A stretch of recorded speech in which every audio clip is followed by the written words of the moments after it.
മക്കളെ ഇനി നമുക്ക് അടുത്ത ഒരു ടോപ്പിക്കിലേക്ക് പോവാം. Stretching problem. വളരെ ഇമ്പോർട്ടന്റ് ആയിട്ടുള്ള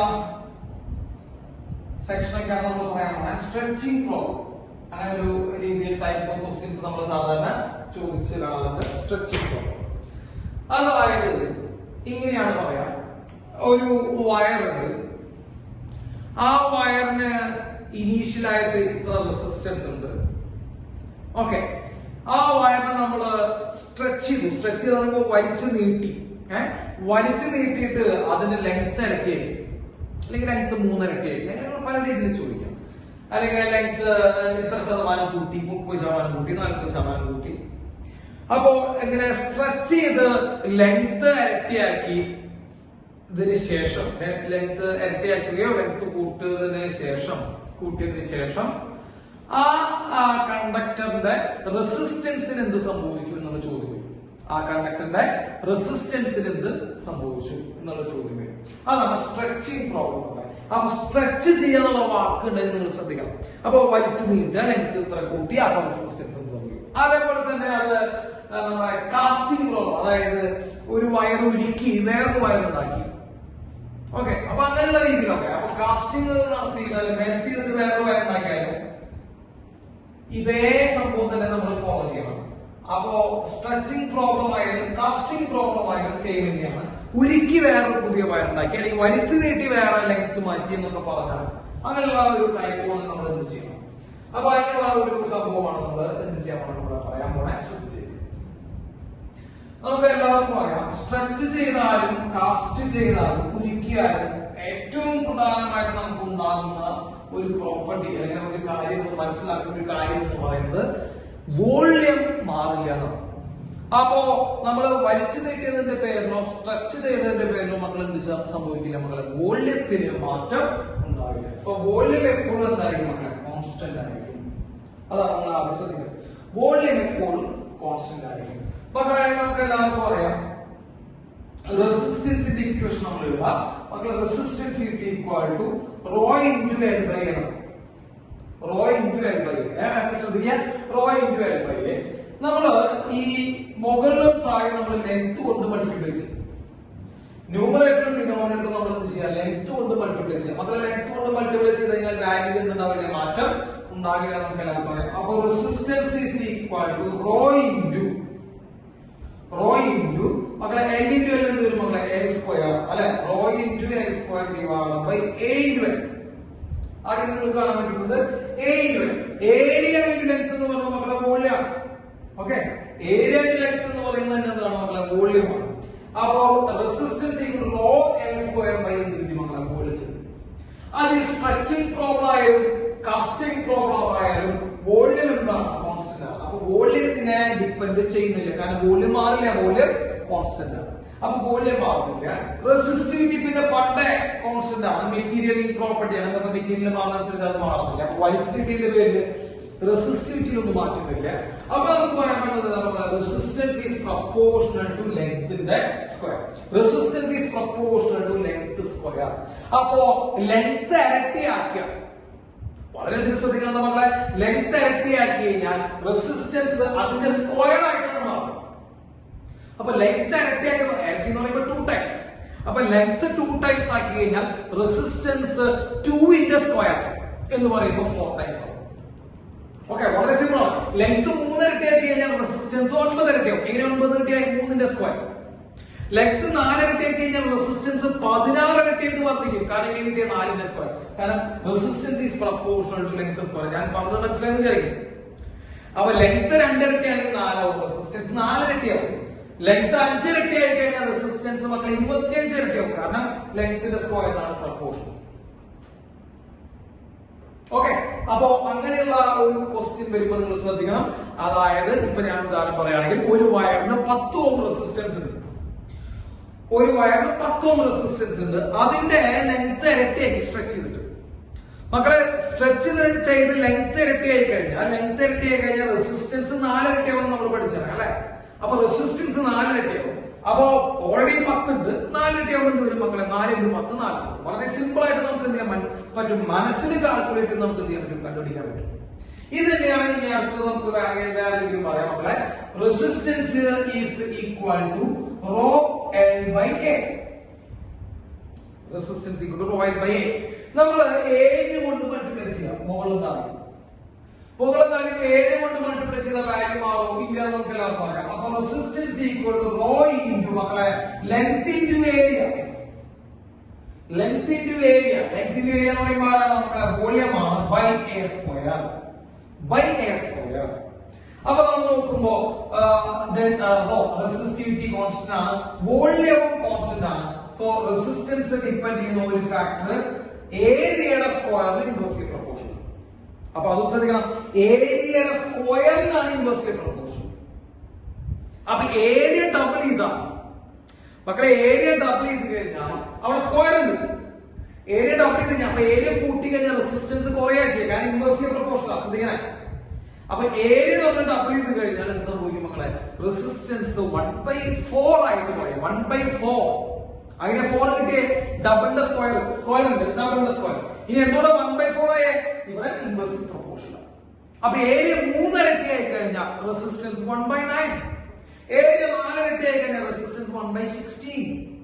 ഏരിയ 5 ഇരട്ടി ആയി കഴിഞ്ഞാൽ റെസിസ്റ്റൻസ് 1/25 ടൈംസ് ആയിട്ട് മാറും. അപ്പോ റെസിസ്റ്റൻസ് ഏരിയയിൽ കൂടി എന്താണ് മക്കളെ? ഡിപ്പെൻഡബിൾ ആണ്, പക്ഷെ സ്ക്വയർ. ഇനി ചിലപ്പോ നിങ്ങൾക്ക് ഒരു കാര്യം മനസ്സിലാവും, റെസിസ്റ്റൻസ് ഈസ് പ്രൊപ്പോർഷണൽ ടു 1/ഏരിയ. മക്കളെ വയറിന്റെ ഏരിയ, സാധാരണ വയർ എന്ന് പറയുന്നത് സർക്കുലർ ക്രോസ് സെക്ഷൻ ആണ്. അപ്പൊ സർക്കുലർ ക്രോസ് സെക്ഷന്റെ ഏരിയ എന്ന് പറയുന്നത് πr സ്ക്വയർ ആണ്.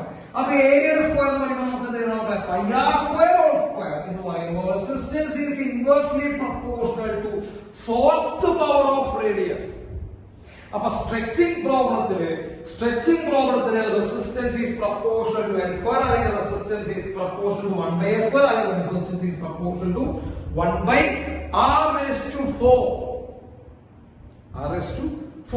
ഇപ്പോ ഒരു വയറിനെ സ്ട്രെച്ച് ചെയ്ത് അതിന്റെ റേഡിയസ് പകുതിയാക്കി.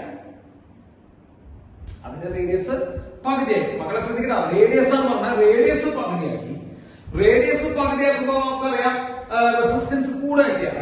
റേഡിയസ് കുറയുമ്പോൾ റെസിസ്റ്റൻസ് എന്താ ചെയ്യുക? കൂടുകയാണ് ചെയ്യുക, കാരണം ഇൻവേഴ്സ്ലി പ്രൊപ്പോർഷണൽ. ഞാൻ വളരെ സ്ലോ ആയിട്ട് വളരെ സിമ്പിൾ ആയിട്ട് പറഞ്ഞാൽ എല്ലാവരും ശ്രദ്ധിച്ചു തരണം. അപ്പോ റേഡിയസ് പകുതിയാക്കുക എന്ന് പറയുമ്പോൾ റെസിസ്റ്റൻസ് കൂടും, കാരണം resistance is inversely proportional to r⁴. അപ്പൊ റേഡിയസ് കുറയുമ്പോൾ റെസിസ്റ്റൻസ് കൂടുക ചെയ്യാം. അതിന് പകുതിയൊക്കെ ചെയ്യണം, പകുതി നമുക്ക് 1/2 ഒക്കെ ചെയ്യാം. അപ്പൊ റെസിസ്റ്റൻസ് എത്ര കൂടും മക്കളെ? 4th പവർ 2 × 4 എന്ന് പറയുമ്പോൾ 16 ഇരട്ടി. 16 2/8 2⁴ 16 അല്ലെ? അപ്പൊ റെസിസ്റ്റൻസ് 16 ഇരട്ടിയാണ് മക്കളെ മാറ്റം ഉണ്ടാകും. അപ്പോ ഈ ഫോർമാറ്റുകൾ ഒന്ന് ശ്രദ്ധിക്കണം. Resistance is directly proportional to square, resistance is inversely proportional to square, and resistance is inversely proportional to radius raised to 4. ഇതാണ് മക്കളെ സ്ട്രെച്ചിങ് പ്രോബ്ലത്തിലെ തുടക്കത്തിൽ നിങ്ങൾ നോക്കണം. ഇനി സ്ട്രെച്ച് ചെയ്യുന്നതിന്റെ ഫലമായിട്ട് റെസിസ്റ്റിവിറ്റിയിൽ മാറ്റം ഉണ്ടാവുമെന്ന് ചോദിച്ചാൽ നമ്മൾ എന്താ പറയാ? ഇല്ലാന്ന് പറയണം, കാരണം റെസിസ്റ്റിവിറ്റി മെറ്റീരിയൽ പ്രോപ്പർട്ടിയാണ്. അപ്പൊ അത് മാറില്ല. അങ്ങനെ ചോദ്യം ഉണ്ടായിരുന്നു. അപ്പൊ before stretching, after stretching, what will happen to resistivity? Not change. അതായത് സ്ട്രെച്ചിങ് ആക്കാൻ മുമ്പോ സ്ട്രെച്ച് ചെയ്തതിനു ശേഷം റെസിസ്റ്റിവിറ്റി യാതൊരു മാറ്റം ഉണ്ടാകും. റെസിസ്റ്റൻസ് മാറുന്നു. അത് ലെങ്ത്തിന് പ്രൊപ്പോർഷണൽ, ഡയറക്ട്ലി പ്രൊപ്പോർഷണൽ സ്ക്വയർ ആണ്, ഏരിയക്ക് ഇൻവേഴ്സ്ലി പ്രൊപ്പോർഷണൽ സ്ക്വയർ ആണ്, അതുപോലെ റേഡിയസിന് ഇൻവേഴ്സ്ലി പ്രൊപ്പോർഷണൽ ആണ്, പക്ഷെ 4th പവർ. Okay, right. ഇനി ഞാൻ ഇതുമായി ബന്ധപ്പെട്ട ഒരു ടൈപ്പ് ക്വസ്റ്റ്യൻ കൂടി ഞാൻ നിങ്ങൾക്ക് പറഞ്ഞുതരാം. അത് സ്ട്രെച്ചിങ് പ്രോബ്ലത്തില് ഒന്ന് ശ്രദ്ധിച്ച് കേൾക്കണം. ഞാൻ ഏരിയയുടെ ഭാഗം ഞാൻ മാർക്കാണ് മക്കളെ. ഏരിയയുടെ ഭാഗം വായിച്ചു. ഇങ്ങനെയാണ് ചോദിക്കുക. A wire stretched. A wire is stretched and its length increased by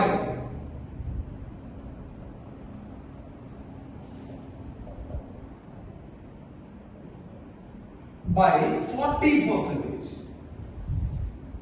അതിന്റെ ലെങ്ത് 40% കൂടി. What is the percentage increase in resistance? What is the percentage increase in resistance. What is the percentage increase in resistance? Okay. എത്രയാണ്? അപ്പൊ ഒരു വയറിനെ stretch ചെയ്തു. ആ problem വായിക്കാൻ പറ്റുന്നത് വിചാരിക്കും, അല്ലെങ്കിൽ ഞാൻ പറയാം. ഒരു വയറിനെ സ്ട്രെച്ച് ചെയ്തു. ആ സ്ട്രെച്ച് അതിന്റെ ലെങ്ത് 40% ഇൻക്രീസ് ചെയ്തു. എത്ര പെർസെന്റേജ് ഇൻക്രീസ് ആണ് റെസിസ്റ്റൻസിൽ ഉണ്ടായിട്ടുണ്ടാവുന്ന ആ ചോദ്യം. ഓക്കെ, ആ ഒരു വയറിന്റെ ലെങ്ത് നമ്മൾ 40% കൂട്ടി, എത്ര ശതമാനം റെസിസ്റ്റൻസ് കൂടിയിട്ടുണ്ടാവും എന്നുള്ളൊരു ചോദ്യം വരും.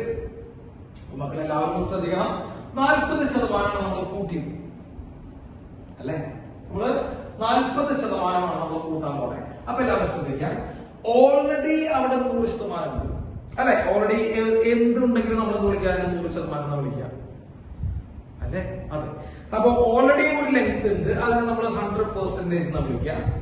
40% കൂട്ടുക ചെയ്യണേ. അപ്പൊ ഓൾറെഡി ഉള്ളതിന്റെ കൂട്ടത്തിൽ ഒരു 40% കൂട്ടിയെന്ന് പറഞ്ഞു. അപ്പൊ ഓൾറെഡി അവിടെ ഒരു ലെങ്ത് ഉണ്ട്, അതിനെ സ്ട്രെച്ച് ചെയ്ത് ഒരു 40% കൂടി കൂട്ടെന്ന് പറയുമ്പോൾ 100% അവിടെ ഓൾറെഡി ഉണ്ട് മക്കളെ. ആ 100%ത്തിന്റെ കൂടെ ഒരു 40% കൂട്ടുമ്പോ ന്യൂ ലെങ്ത്, പുതിയ ലെങ്ത് എന്ന് പറയുന്നത് എത്ര ശതമാനമാണോ? മൊത്തം 140%.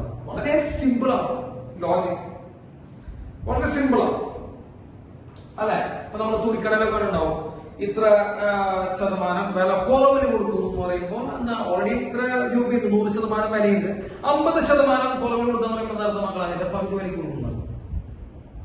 അല്ലെങ്കിൽ ഇത്ര ശതമാനം ഇനി വില കൂടാൻ പോകുന്നു, അപ്പൊ 20% വില കൂടാൻ പോകുന്നു പറയുമ്പോൾ എന്താ അർത്ഥം? ഓൾറെഡി 100% വിലയുണ്ട്, അതിന് കൊടുത്തില്ല, അതിനൊരു 20% കൊടുക്കും. അപ്പൊ മൊത്തം എത്ര ശതമാനം? 120%. അപ്പൊ അതേപോലെ പുതിയ ലെങ്ത് എന്ന് വരുമ്പോൾ 140% കൂടി. മക്കളെ ഈ 140% എന്ന് പറയുമ്പോൾ നമ്മുടെ സാധാരണ കൊച്ചു കുട്ടികൾ, അതായത് 7ാം ക്ലാസ് പഠിച്ച കുട്ടികൾ വരെ എഴുതും 140/100 എന്നാണ് അതിന്റെ അർത്ഥം. എന്ന് പറയുമ്പോൾ പുതിയ ലെങ്ത് എന്ന് പറയുന്നത് 1.4 ടൈംസ് ആണ്. പഴയ ലെങ്ത്തിന് എത്ര കിട്ടിയാണ്? 1.4. 140/100 1.4 ടൈംസ്. ഇനി സ്ട്രെച്ചിങ് പ്രോബ്ലം ആണ്. Stretching problem resistance is proportional to ലെങ്ത്തിന്റെ സ്ക്വയർ എന്നാണ്. അപ്പോ റെസിസ്റ്റൻസ്, പുതിയ റെസിസ്റ്റൻസ് ഈസ് പ്രൊപ്പോർഷണൽ ടു പുതിയ ലെങ്ത്തിന്റെ സ്ക്വയർ. മക്കളെ പുതിയ ലെങ്ത് എത്ര ടൈംസ് ആണ് പറഞ്ഞത്? 1.4. അപ്പൊ 1.4ന്റെ സ്ക്വയർ ശരിയല്ലേ? 1.4ന്റെ സ്ക്വയർ എന്ന് പറയുമ്പോൾ 1.96. അത് പെട്ടെന്ന് പറഞ്ഞാൽ മക്കളെ 14ന്റെ സ്ക്വയർ 196. അപ്പൊ 1.4ന്റെ സ്ക്വയർ 1.96. വളരെ സിമ്പിൾ ആണ് കാര്യങ്ങളൊക്കെ. ഓക്കെ, അപ്പൊ നമ്മൾ നോക്കി വെക്കണം. 1.96 ആണ് 1.4ന്റെ സ്ക്വയർ. ഇനി ഇതിനെ നിങ്ങൾ തിരിച്ച് പെർസെന്റേജിലേക്ക് മാറ്റിക്കോ. എങ്ങനെ നമ്മൾ പെർസെന്റേജിലേക്ക് മാറ്റി? ഇൻറ്റു 100. അപ്പൊ പുതിയ റെസിസ്റ്റൻസ് എന്ന് പറയുമ്പോൾ മക്കളെ 196%. പുതിയ റെസിസ്റ്റൻസ് എന്ന് പറയുമ്പോൾ 196%. അത് നമ്മുടെ ഇൻക്രീസ് ചോദിച്ചേ, എത്രയാണ് കൂടുതൽ എന്നാണ് ചോദിച്ചേ. ഓൾറെഡി അപ്പൊ എത്ര ശതമാനം പ്രസന്റ് ആണ്? ഓൾറെഡി 100% പ്രസന്റ് ആണ്. എക്സ്ട്രാ എത്രയാണ് മക്കളെ? Extra 96% increase. അപ്പോ 40% ലെങ്ത് കൂടുമ്പോ റെസിസ്റ്റൻസ് 96% കൂടും. ഇത് മക്കളെ മനക്കണക്കാണ്. മക്കൾ ഇതൊന്നും നോക്കണ്ട, ഞാൻ ജസ്റ്റ് പറഞ്ഞുതരാം. ഇനി എന്നെ മാത്രം നിങ്ങൾ ശ്രദ്ധിക്കാം. 30% കൂടുന്നു ലെങ്ത്, 30% കൂടുന്നു. അപ്പൊ തന്നെ നമുക്ക് പറയാലോ ഓൾറെഡി 100% ഉണ്ട്. അതിന് 30% പറയുമ്പോൾ 130%. 130% എന്ന് പറയുമ്പോൾ അത്ര മക്കളെ 1.3 അല്ലെ. 100 ചെയ്ത 1.3. റെസിസ്റ്റൻസ് ഈസ് പ്രൊപ്പോർഷണൽ ലെങ്ത്തിന്റെ സ്ക്വയർ. 1.3യുടെ സ്ക്വയർ മക്കളെ 13ന്റെ സ്ക്വയർ എത്ര? 129. അപ്പൊ 1.3യുടെ സ്ക്വയർ എത്ര? 1.69. അപ്പൊ അതിന്റെ പെർസെന്റേജ് മാറ്റി 169%. അതിൽ ഓൾറെഡി 100% പ്രസന്റ് ആണ്. 69% എക്സ്ട്രാ റെസിസ്റ്റൻസ്. കേട്ടോ, ഇത് മനസ്സിലാക്കാൻ ഇനി പാൻ എടുക്കണ്ട. മക്കളെ ഞാൻ പാൻ എടുത്തിട്ടില്ല, നിങ്ങൾ നോക്കിട്ടാ പറയണം. 50% ഇൻക്രീസ് ചെയ്തു. നിങ്ങൾ കാൽക്കുലേറ്റ് ചെയ്താൽ എന്റെ ഒപ്പം നിങ്ങൾ പറഞ്ഞോളൂ. 50% നമ്മൾ ലെങ്ത് ഇൻക്രീസ് ചെയ്യും. So length is increase by 50%. അപ്പൊ എത്ര ശതമാനമായി? മൊത്തം 150. കാരണം 50% ഇൻക്രീസ് ആണ്, 100% ഓൾറെഡി ഉണ്ട്. അപ്പൊ 150%. 150% പറയുമ്പോൾ എത്ര മക്കളെ? 1.5. 1.5ന്റെ സ്കോർ എത്ര? 2.25. അതിന്റെ പെർസെന്റേജ് മാറ്റുമ്പോൾ റെസിസ്റ്റൻസ് എത്ര? 725%. അത് ഇൻക്രീസ് എത്രയാണ്? 100% ഓൾറെഡി ഉണ്ട്. 225 എത്ര ഇൻക്രീസ് വേണം മക്കളെ? 125% ഇൻക്രീസ്. ഓക്കെ, അപ്പൊ ഇങ്ങനെയുള്ള കാര്യങ്ങൾ നമ്മൾ 10% ലെങ്ത് കൂടി. നമ്മുടെ +2 ബോഡൂസിനാണത്. കേട്ടോ, എൻട്രൻസിൽ നിന്നാണ് നമുക്ക് വന്നതെന്നുള്ളൂ. നമ്മൾ ലെങ്ത് 10% കൂടും. 10% കൂടുമ്പോൾ 110%.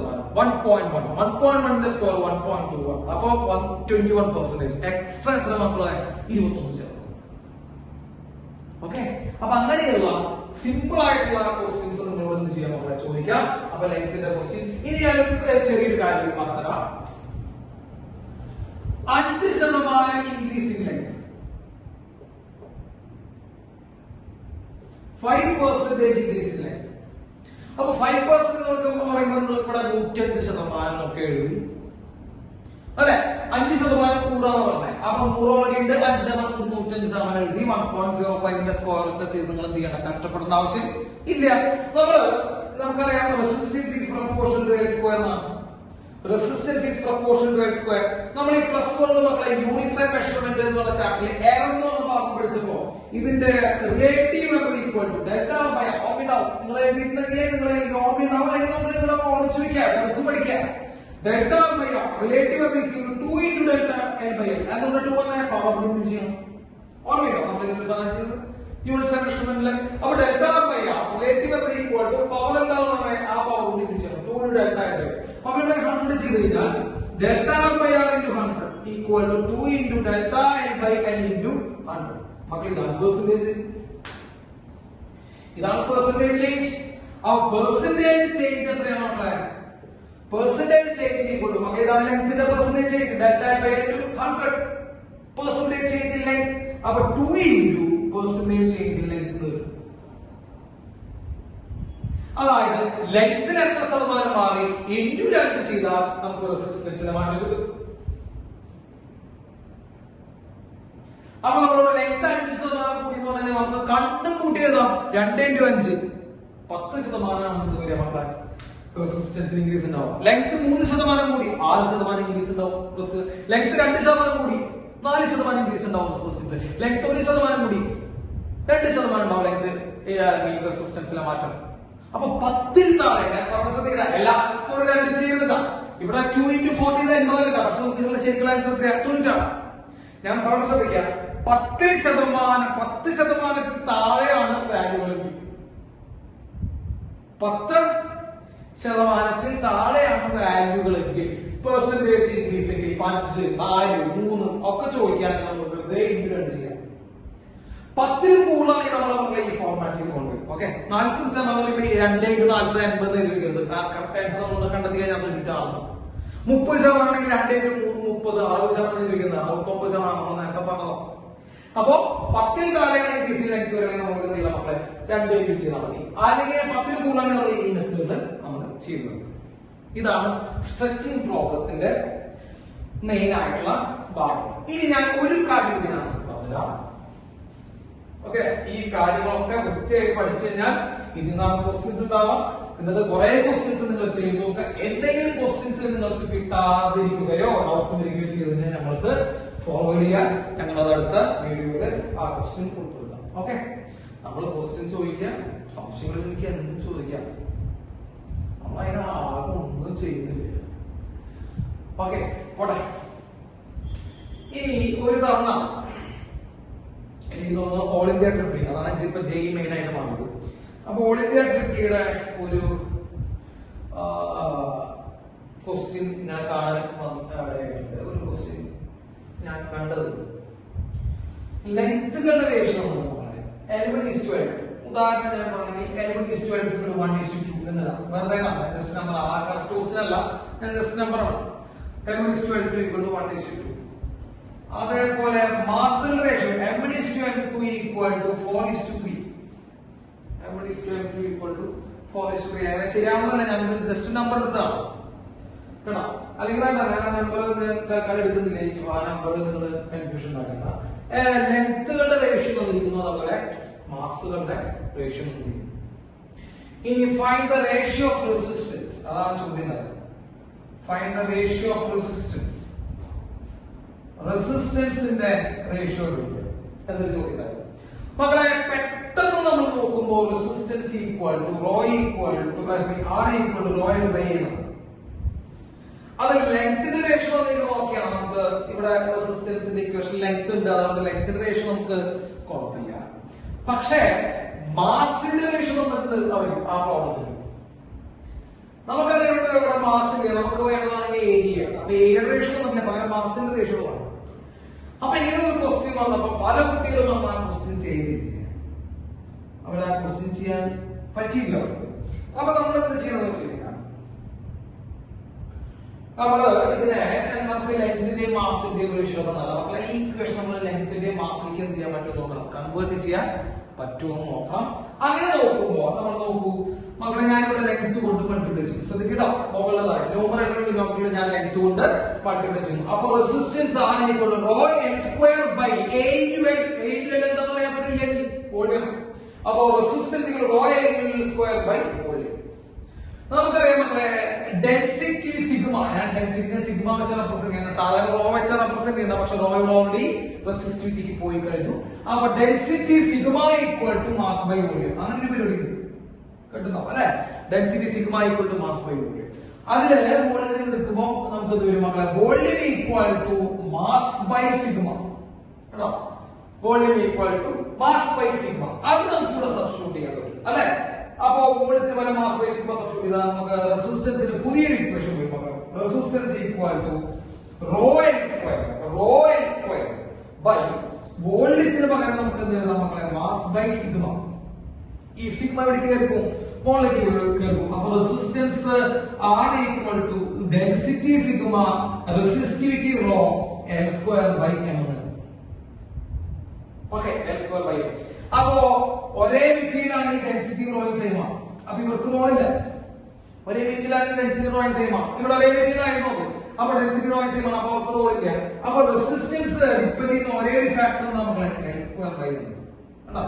Resistance depending on L square by M. അപ്പൊ നമ്മൾ എന്താ ചെയ്യുക, റേഷ്യോ എന്ത് ചെയ്യണം, ലെങ്ത്തിന്റെ സ്ക്വയർ ബൈ മാസ് വെച്ച് നമ്മൾ എന്ത് ചെയ്യുക, റെസിസ്റ്റൻസിന്റെ റേഷ്യോ നമുക്ക് കണ്ടുപിടിക്കാൻ പറ്റും. അപ്പൊ resistance is proportional to L square ആണ്. അപ്പോൾ റെസിസ്റ്റൻസ് മാസിനും കൂടി എന്ത് ചെയ്യുന്നു മക്കളെ, ഡിപെൻഡ് ചെയ്യുന്നുണ്ട്. ഓക്കെ, അപ്പൊ അങ്ങനെ വെച്ച് നമുക്ക് ചെയ്യാം. റേഷ്യോ കണ്ടുപിടിക്കാൻ അറിയുന്നു വിചാരിക്കുന്നു കേട്ടോ. R1 by R2 R1 by R2 equal to മക്കളെ റെസിസ്റ്റൻസ് റേഷ്യോ അതാ ചോദിച്ചേ, what is the ratio of resistance? First resistance by second resistance equal to L1 square by L2 square into M2 by M. എന്താണ് നോക്കുക, R1 by R2 equal to L1 square by L2 square by into M2 by M. മക്കളെ ഇവിടെ തരുന്നത് mass തിരിഞ്ഞിടന്ന ഇവിടെ mass തരുന്നത് mass inversely proportional അടിയില. അപ്പൊ അടിയിലുള്ള സാധനം നമ്മൾ റേഷ്യോ ഇട്ടുമ്പോൾ തരും. അപ്പൊ R1 by R2 എന്ന് പറയുന്നത് എന്തായിരിക്കും മക്കളെ, L1 square by L2 square into M2 by M. അപ്പൊ പറഞ്ഞു തരുന്ന കാര്യങ്ങൾ വൃത്തിയായിട്ട് ഒന്ന് പഠിക്കുക, പ്രോബ്ലംസ് നിങ്ങൾ ചെയ്തു നോക്കുക. ഓക്കെ, നോട്ട് ചെയ്യാം.